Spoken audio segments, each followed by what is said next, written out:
देश के लिए जो आज सबसे बड़ी जो प्रॉब्लम है वो यही है, बढ़ता हुआ पब्लिक डेट। इसीलिए निर्मला सीतारमन ने इस बार कैपिटल एक्सपेंडिचर बढ़ाया नहीं है ज्यादा। इनफैक्ट लास्ट 2 साल से 2023-24 में कैपिटल एक्सपेंडिचर रखा था 10 लाख करोड़ का, और 2024-25 में रखा था 11.1 लाख करोड़ का। दोनों साल कैपिटल एक्सपेंडिचर कम हुआ है। 2023-24 में 9.5 लाख करोड़ का हुआ, यानी 50,000 करोड़ कम कैपिटल एक्सपेंडिचर हुआ, और 2024-25 में 11.1 रखा था बजट में, और खर्चा सिर्फ इन्होंने किया 10.1 लाख करोड़, यानी 1 लाख करोड़ वहां भी कम हुआ है, लगभग 1 लाख करोड़। तो आप समझिए कि एक तरफ तो टैक्स से आपको और मेरे को, हम लोगों को निजात मिल नहीं रही है। इस बार जरूर इन्होंने बजट में कुछ घोषणा की है, परंतु हम मतलब इस घोषणा के पहले तक तो यहाँ का आम आदमी मिडिल क्लास मरा हुआ था। ठीक है, तो आपने टैक्स के बोझ से भी लोगों को मार दिया, और आप कर्जे पे कर्जा भी लिए जा रहे हो। आज इंडिया का पब्लिक डेट जो है वो हो गया 83%।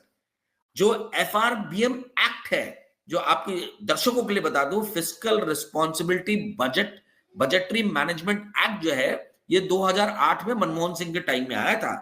एफआरबीएम एक्ट के हिसाब से सेंट्रल गवर्नमेंट का डेट जो है 40% से ज्यादा नहीं होना चाहिए, और स्टेट गवर्नमेंट का डेट 20% से ज्यादा नहीं होना चाहिए, और टोटल डेट 60% इंडिया की जीडीपी से ज्यादा नहीं होना चाहिए। आज की डेट में स्टेट गवर्नमेंट जो 31 स्टेट गवर्नमेंट्स है प्लस सेंट्रल गवर्नमेंट का जो डेट है, ये 83% क्रॉस कर गया है। ठीक है, तो हमारा जो एफआरबीएम एक्ट बोलता है 60%, ये तो आप उसके बहुत ऊपर क्रॉस कर गए। जीडीपी कितनी है? 320 लाख करोड़ के आसपास में, 300-350 लाख करोड़ के आसपास में। तो आप समझिए उसका 20 से 30% जो है एक्स्ट्रा डेट आपने लिया। आपकी जीडीपी जिस स्पीड से ग्रो हो रही है, उस स्पीड से अधिक ग्रोथ, मतलब तेजी से ग्रोथ जो है वो आपके डेट का हुआ है। तो ये हमारे लिए सबसे बड़ी समस्या है। इसीलिए निर्मला सीतारमन जो है हर बार जो है बजट में बोलती है कि मैं अपना ये कम कर रही हूँ, फिस्कल डेफिसिट कम कर रही हूँ, फिस्कल डेफिसिट कम कर रही हूँ। फिस्कल डेफिसिट का मतलब कि जितनी आमदनी हो रही है उससे ज्यादा खर्चा हो रहा है। आमदनी अठन्नी, खर्चा रुपया। तो ये जो डेफिसिट जो है उसको कर्जा लेके भरा जाता है। अब जो हम ऑलरेडी कर्जा लेके खा पी के पचा गए हैं, उसी में टोटल टैक्स कलेक्शन का 25%, जो भारत सरकार का रेवेन्यू है उसका 25%, यानी 1/4 पैसा जो है वो खा पी के जो लोन पचा गए उसमें चला जाता है।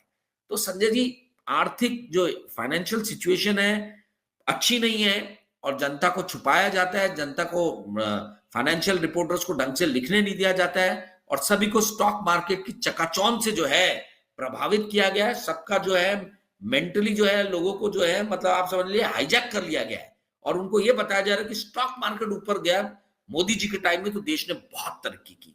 परंतु यदि आप वास्तविक रूप से देखेंगे तो ये सारी तरक्की जो है ये डेट फ्यूल्ड तरक्की थी।